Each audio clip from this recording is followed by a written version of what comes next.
श्री सद्गुरुदेव भगवान, आपके चरणों में कोटि कोटि प्रणाम। भगवान, आज सत्संग में आपके श्रीमुख से सुना कि किसी भी मंगल कामना के लिए श्री भगवान से प्रार्थना नहीं करना चाहिए। महाराज जी, कई बार दूसरों के हित के लिए उनकी मंगल कामना भी श्री भगवान से कर सकते हैं। बात अभी जैसे क्लास 1 और फिर बीएससी, बीकॉम, पीएचडी, जिस सत्संग की जैसे पीएचडी की बात तो क्लास 1 में नहीं जोड़ी जाएगी। बहुत नीची धरा की बात है, दूसरों का मंगल सोचना नीची धरा की। आप कहोगे दूसरों से सुख लेना ये नीची बात हो सकती है, लेकिन दूसरों का मंगल सोचना, तो दूसरों का मंगल तुम सोच ही नहीं सकते। तुम उसी का मंगल सोचोगे जिससे तुम्हारी ममता है, जिससे आसक्ति है। जिस दिन तुम दूसरों का मंगल सोचने की बात समझ में आ जाएगी तो आपके हृदय से निकलेगा सर्वे भवन्तु सुखिनः। अब ये बात कोई महात्मा बोल सकता है, साधारण नहीं बोल सकता। आप जांच के देखो दूसरों में कौन है, पति पुत्र रिश्ते नाते पड़ोसी, वही जो आपसे ममता रखता है। ऐसे कि मंगल की नहीं सोच सकती, तुम्हें गाली दे और तुम सोचो तुम्हारा मंगल हो जाए। ये संत है, ये हृदय भगवदानंद से युक्त है, इसको समझना होगा। अच्छा, और कि आप चलो किसी भी भाव से सही, अपने शरीर के संबंधियों से सही, पर उनका मंगल तो सोच रहे। मंगल तब होगा जब मंगल भवन को उसमें तुम देखोगे। उसमें तो तुम मंगल भवन नहीं देख रहे, अपनी ममता का आरोप करके स्त्री पुरुष देख रहे हो। मंगल कैसे उसका हो सकता है? मंगल तो मंगल भवन के आने पर ही होगा ना, मंगल भवन की भावना पर ही होगा ना, क्योंकि वही तो मंगल है। और क्या मंगल है? कोई मुकदमा जीत जाए, बीमारी ठीक हो जाए, किसी की मनोकामना, ये मंगल क्या? घोर अमंगल है। हमारी बात समझ में नहीं आएगी, घोर अमंगल है। इतने विषयों पे तो उसकी दुर्दशा हो रही, और उसको प्राप्त हो जाएंगे तो नरक ही मिलेगा, और क्या होगा? ये कोई मंगल भावना थोड़ी। इसको बढ़िया कपड़े मिल जाए, खाने को मिल जाए, स्वस्थ हो जाए। अरे अस्वस्थ है तो पाप नहीं कर रहा है, अब उसके पाप नष्ट हो रहे हैं, अब मंगल हो रहा है। और स्वस्थ हो जाएगा फिर पाप करेगा, मंगल कहां रह जाएगा? बड़ी सूक्ष्मता है परमार्थ के शब्दों को समझने के लिए। बहुत शुद्ध विवेक, शुद्ध बुद्धि चाहिए, तभी समझा जा सकता है। तो सत्संग में जो कहा जाता है, आपको किसी के लिए भी कोई कामना करने की जरूरत नहीं है, क्योंकि सब में भगवान रमा हुआ है। हमको चाहिए कि सब में अपने प्रीतम को देखना है और उन्हीं की भावना में मगन रहना है। अगर हमारे पास मंगल भावना कोई है तो यही है कि तुम भी कृष्ण कहो, तुम भी राधा राधा को, तुम्हारा मंगल हो जाएगा। हे भगवान, इसको ऐसी शुद्ध बुद्धि दो कि आपका भजन करने लगे, जिससे इसका मंगल हो। इससे और कोई बड़ी बात नहीं। तो लक्ष्य को समझना है। जैसे कहते हम तो दूसरे का हित करते हैं, क्या करते? हम रोड में हलवा पूड़ी और सब बांटते हैं, दूसरे का हित करते हैं, उसमें हमारी कोई कामना नहीं है। अंदर से भगवान को साक्षी करके देखो, मान की कामना है कि नहीं, इसके बदले में कुछ मिले कामना है कि नहीं, पुण्य मिले। आगे चल करके हम आज 10,000 की पूड़ी बांट रहे हैं, कल 1,00,000 की बांटने लगे और हमारे पास 1 करोड़ स्टॉक है कि नहीं। गणित देखो, सर्वज्ञ भगवान तुम्हारे हृदय में बैठा देख रहा है, अपने आप पोल खुल जाएगी।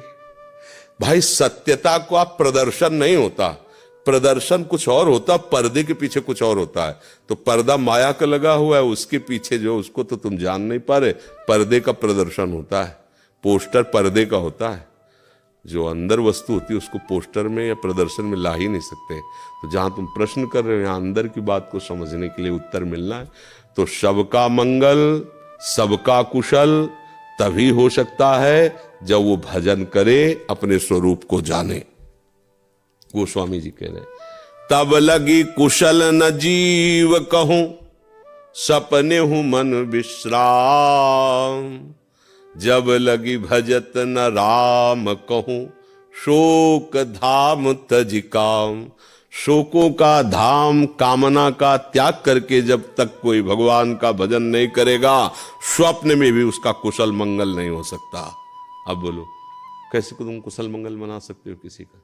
कुशल मंगल बैठकर उसे भगवान की बात सुनाओ, उसको नाम जप करने की प्रेरणा दो। तुम नाम कीर्तन करो, उसको करवाओ, जबरदस्ती करवाओ, मानो चाहे ना मानो, उसका मंगल स्वयं हो रहा है। भाव कुभाव अनखाल सहु, नाम जपति मंगल दिस। तो हम सबका मंगल नहीं मनाते, हम उसी का मंगल मनाते जिससे हमारा स्वार्थ कनेक्शन होता है। तो वो मंगल कहाँ हुआ? वो तो स्वार्थ की पूर्ति हुई, वो तो अपने भजन को बेचना हुआ, भजन का बेचना हुआ। भजन का मंगल स्वरूपी सर्वे भवन्तु सुखिनः। हम जो भजन कर रहे हैं, चराचर जीव सुखी रहे, स्वस्थ रहे, निष्पाप रहे, सबको शांति मिले, सबको, ये उस महात्मा के हृदय से निकलेगा जो निरपेक्षम मुनिम शांतम निर्वैरम सम दर्शनम।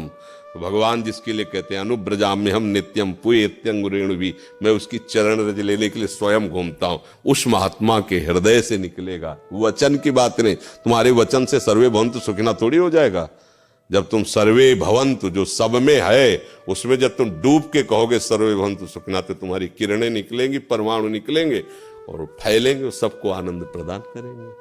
जैसे पुष्प में सुगंध आ जाती है, भौरे मड़राने लगते हैं, मस्त हो जाते हैं, लेकिन कागज का फूल बना लो, एक मक्खी भी नहीं बैठेगी उसमें। नहीं, ऐसे ही बचन से कहने से थोड़ी किसी को मंगल हो जाएगा।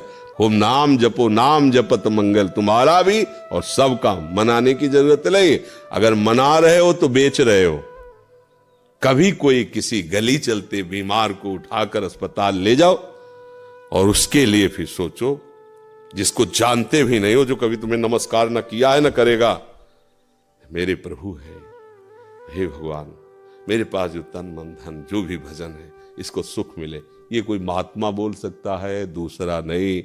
जहां भजन की बात, जहां समर्पण की बात, तो जिसने अपने आप को प्रभु का पार्षद मान लिया, कुछ भी दे सकता है।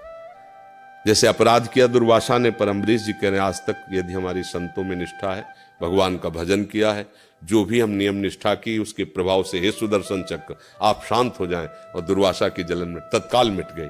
उनके लिए, जो उनके लिए मारने के लिए कृत्या पैदा कर रहे हैं, जो उनको भस्म करना चाहते, उनके लिए सारा भजन। तो चरणों में गिर के आज देखा है भगवान की भक्ति की महिमा क्या होती है। अभी तक तो हम तपस्या के गर्भ में थे, पर आज मैं जान गया हरि के दासों में कितनी सामर्थ्य होती है। तो ये बात समझना।